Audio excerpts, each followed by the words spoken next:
Hello बच्चों, so let's see the question. The question says which of the following statement is correct. हमें 3 statements given है और हमें बताना है कि इन तीनों में से कौन सा करेक्ट है या फिर क्या सारे करेक्ट है। आइए सॉल्यूशन स्टार्ट करते हैं हमारे की कॉन्सेप्ट से। ऑप्शंस या स्टेटमेंट्स हम देखेंगे तो हम कह सकते हैं हमारा की कॉन्सेप्ट होगा कंबशन रिएक्शन। कंबशन रिएक्शन का मतलब ये होता है कि किसी कंपाउंड को हम ऑक्सीजन से रिएक्ट करा देते हैं। सो उसमें क्या होता है, सो reacting with O2 plus O2। तो यही होता है कंबशन रिएक्शन। अब आइए ऑप्शंस देखते हैं। ऑप्शन ए कहता है combustion reactions are endothermic in nature. Endothermic का मतलब heat is required, heat is required.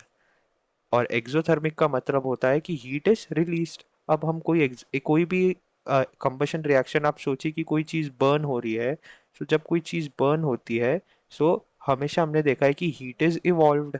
जो गर्म आग लगती है, that is what heat, and heat is always evolved. और हीट इवॉल्व कब होती है? Only and only exothermic reaction में।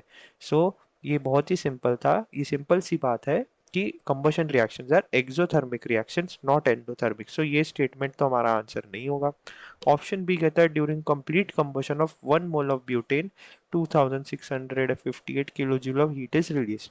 सो ये एक जनरल सी बात है, अगर हम ब्यूटेन लेंगे यानी C4H10, उसका कंबशन करेंगे यानी O2 के साथ रिएक्ट करेंगे, C4H10 butane gas, oxygen gas, तो हमें प्रोडक्ट में मिलेगा CO2 gas and H2O liquid. इसे हम बैलेंस कर लेते हैं। सो 13/2O2, 4CO2 and 5H2O।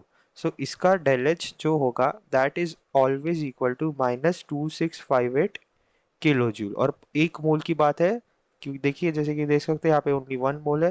And हमारा आंसर भी सही है कि बोला है कि हीट इज रिलीज्ड। जब हीट रिलीज होती है तो हमारा डेल एच नेगेटिव रहता है, डेल एच इज नेगेटिव। और यहाँ पे भी हमारे पास डेल एच नेगेटिव प्रेजेंट है। So therefore option B is correct. Option C कहता है the our body generates energy from food by the process of atomisation. ये तो बिल्कुल ही गलत है। बहुत बेसिक सी बात है कि हमारी बॉडी जो है, it generates energy by cellular respiration and not atomization. Atomization जैसा कुछ होता भी नहीं है एक्चुअली हमारे बॉडी में। तो D all of the above नहीं होगा, दो स्टेटमेंट गलत है। So therefore correct option is option B. I hope you understood this well. All the best.